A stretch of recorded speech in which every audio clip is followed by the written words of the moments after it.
Going to do a quick video on showing you how to change these motor mounts on these Kohler equipped Case Ingersolls.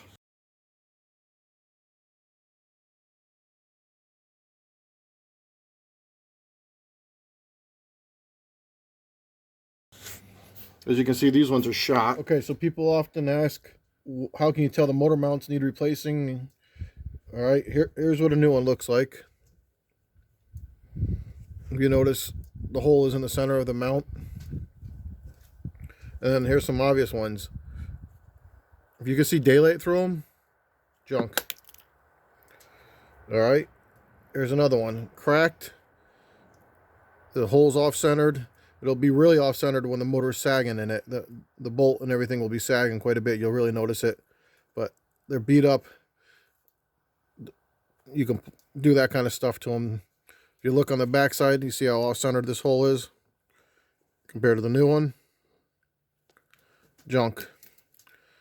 This one's cracked. It's deformed. It's soft. That hole's way off-center. This is all bent and twisted. It's junk. The other thing is, if they get soft, I don't know, you probably can't tell real well, but all right, I'm squeezing as hard as I can on this one, and that's my right hand. This is my left hand, and huge difference. This is soft. It's pliable. This rubber, when they're brand new, is actually pretty hard rubber. So it's just, you can stick a screwdriver or pick through this. Junk. So that's what the new ones look like. So a couple of ways of telling is if your tractor's vibrating, shaking all over the place, the motor, these are whooped. If they're deteriorating or falling out like this one is, I know it's hard to see with this hose here, but this thing's basically falling out. The rubber's just disintegrated. Another thing is to see where these bolts are setting. They should be just about dead center. So if your bolt is sitting up higher, then your motor mounts are sagging and they're weak. So that's another good way to tell. They should be just about dead center or slightly up a little bit with the weight, but really shouldn't be too much. This is kind of what they look like. This one, the engine's jacked up right now because we got the other side apart, so they're not sagging as much. But we'll show you when it's done.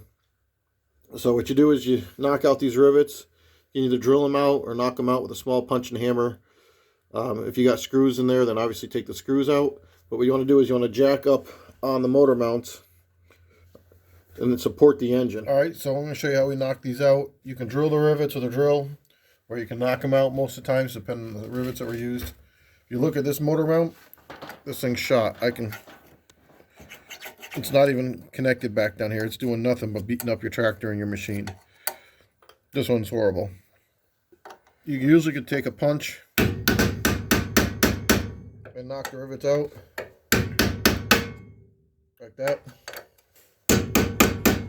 These ones are a little soft because they're not actually mounted on the back side there. If you want, you can drill them too. That's fine. Just knock them out like that. Again, before you do that, you want to jack your motor mount up like we have here. So you support the motor mount and the motor, not the tractor. And that way, when you get all these rivets out, you're still going to have to come up some more to give yourself the clearance you need back here to drop the motor mounts out and put the new ones in. And you'll drop it back in to align these bolts. Now, before you loosen these bolts up, we usually just knock these out. I don't know if it really matters either way, but this is just how we do it. I just feel it keeps the motor mounts in place a little bit better while you're hitting them. And usually this one's a little tricky. You got these hoses, especially this aftermarket hose. So this is a real early 444. I would guess 71, 72. It came from a customer out by Boston way, so 2.5, 3 hours away, depending on traffic, maybe even more. We're doing quite a bit of work to this machine for them, where he's put a bit of money into it, and it's going to hang on to it for a while, but decides if he wants to sell it that it's ready to go to somebody in good shape. So doing some engine work to it, quite a bit of frame and chassis work, steering work, hydraulic work. Definitely a nice tractor for an original tractor. And I don't think it was abused. It's just 50 years old, and the stuff that needs to be replaced at 20, 30, 40 years, 50 years old probably wasn't done, and it needs to get done now. It actually runs really strong, so I wouldn't be surprised if the engine was rebuilt. The motor sounds good and runs really strong. Hydraulics are really good on it too, so they could have been done at one time. Or she's just a low hour, 50-year-old machine.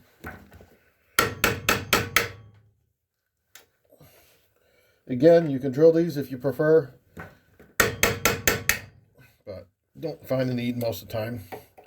Alright, so now all these are knocked out of here. You just jack your jack up till you get a little bit more play out of here. Alright, everything seems free. Be aware if you keep this in here, you don't want to snap that off, and you will.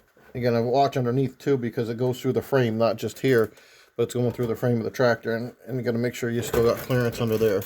Okay, so now we're going to take out these bolts. These are 9/16. Just make sure if they start going hard, you stop and work them back and forth in and out. You don't want them to break inside the frame. It can cause you big issues. So if they're not going easy by hand or with a machine, heat them up or go back and forth, work them, put some penetrating oil behind there, do what you got to do. So now these are, everything's free. This has got to go up to get the clearance we need. That one just dropped out beautiful. This one a little bit more. There we go. Perfect. You don't have to go too high, too crazy. I don't know if you can see, but there's those threaded pieces that are welded in there. So if you break a bolt off in there or cross thread them, you got problems. So just use your head and just go easy with this stuff. You're going to want to check this engine, make sure the engine and the motor mount are tight to each other. Be careful prying on this tube here. But that motor should not lift off these motor mounts at all. Yeah. Otherwise, you're going to have to tighten the screw from here and here. That means the whole thing's got to get pulled way up. And then you got to be able to get underneath because there's flush head screws that are into this that bolt the motor to the motor mount. This piece is completely separate from the frame. That's what your rubber isolators are doing, these rubber mounts. So the only connection to the frame is these on both sides, and then this motor is bolted to this. There's nothing underneath here connecting to the frame. Okay, so now we've got these put in with our screws. Not everybody's got rivet guns at home, so we figured we'd do the screws to show you. You can use a rivet, and a rivet gun instead of the screws works fine. These are 1024 by 3/4 long. Flat washer underneath the screw head, lock washer under the back, and double nutted. Because of the vibration, we recommend double nutting them. It can be a little tricky getting the nuts on them. We kind of find if you take a magnet and stick it on there, and then you can put the washer and the nut on from the back, and it helps hold it in place. Also, if you got bent needle nose pliers of different sorts, helps. The two hardest ones to get are this one and this one, but they can be done. It's not the end of the world. And to tighten them up, if you got a nice angle wrench with 30 and 60 degree angles on them, it helps too, but you can use a regular wrench. Just a couple pointers, and then obviously you take your magnet off when you go to put the screw on, or to put the screwdriver on, but that kind of works for that. Pretty straightforward, pretty simple. Now this part can be a little tricky. This is installing the bolts. So the bolts go through here, and there's threaded pieces of tube inside the frame. They have to line these up. We did find a set of used washers, but they'll work. So you have to put the bolt on. The washer goes between the new motor mount and the frame. A little pry bar kind of helps sometimes when you're doing this stuff. And also you're gonna have to work the jack a little bit. And also if you got some good alignment bars or long punches will work.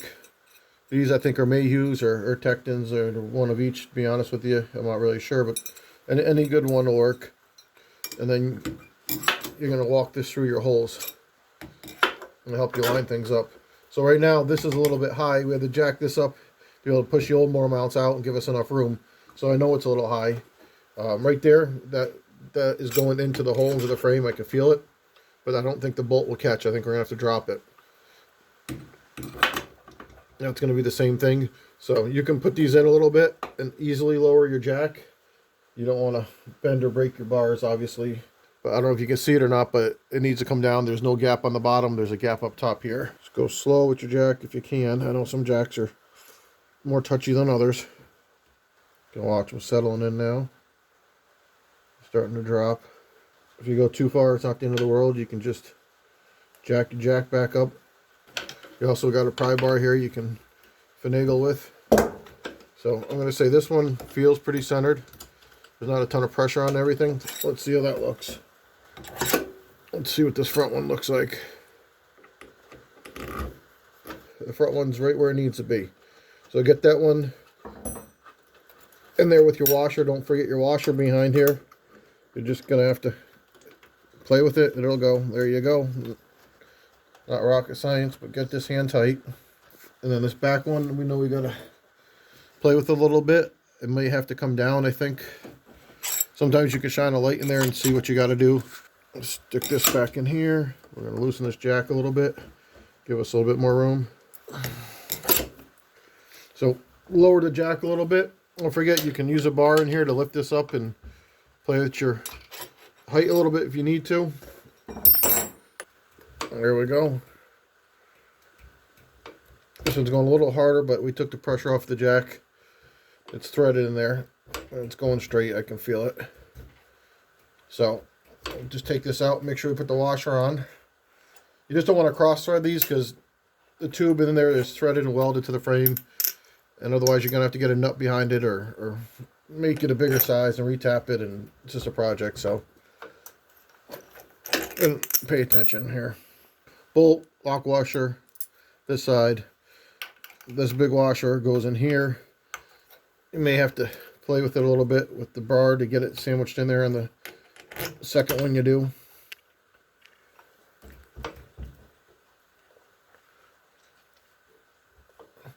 We put new grade 8 bolts in.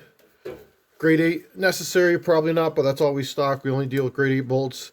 No sense of carrying a grade 5 and grade 8. It just takes up room and space and extra money, and literally the difference between each bolt is pennies. So we just go with the heavier grade 8s. Very few times you find a requirement for just grade 5 that grade 8's too much.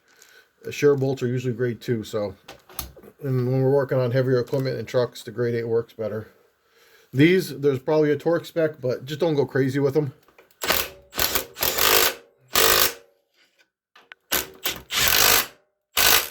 You just want to watch a little bit deflection on here, and that's kind of how you know when they're tight. You don't want to overdo it. You can do it by hand. You can use a tool.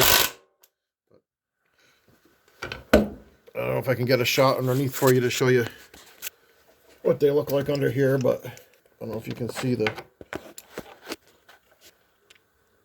double nuts in the washers. All right. So once you knock your rivets out, you're gonna have to jack the plate up. Make sure your bolts are out, and then the old mounts will push through. That'll give you enough clearance. If you don't jack this up separate from the frame, your old mounts won't come out. If you're riveting, get all your rivets in first before you do any of them, because if you get one in and the rest aren't lined up, you're in trouble. We're using 3/16 rivets through the factory holes of the mounts and the factory holes of the motor mount steel itself. Clamp it on. Make sure they're good and clamped. And then when you start doing your rivets, do the ones that are closer to your clamps that are best first. Reach behind. Make sure there's no gap between the motor mount and the new rubber mount. That's what the clamps are doing, is bringing that in tight for you. Don't worry about this janky fuel line. It's customer's tractor. That's going to go by the wayside and get fixed correctly. It's kind of in the way now, but we'll show you. All right, so we're going to go in and try to do this one first, as long as we can get in there. Make sure your rivet head is flush to your work, and then the rivet gun is flush to the head. Each stroke, push your rivet gun back down towards the head. And there you go. All right, this one might be a little tough to get at. With the clamp right there, it'll work. We'll make it work. These two are going to be the clamp to the best, so that's why we're starting there.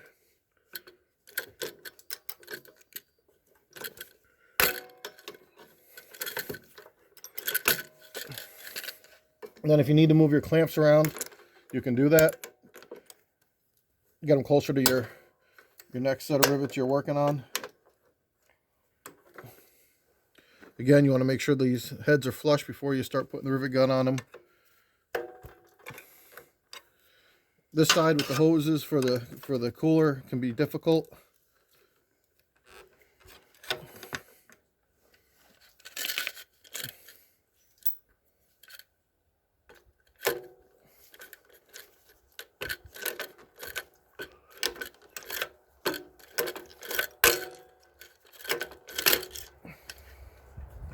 So this is definitely faster than the screw and nut method. A lot easier. It works just as well, but you use whatever you prefer and whatever tools you have to you.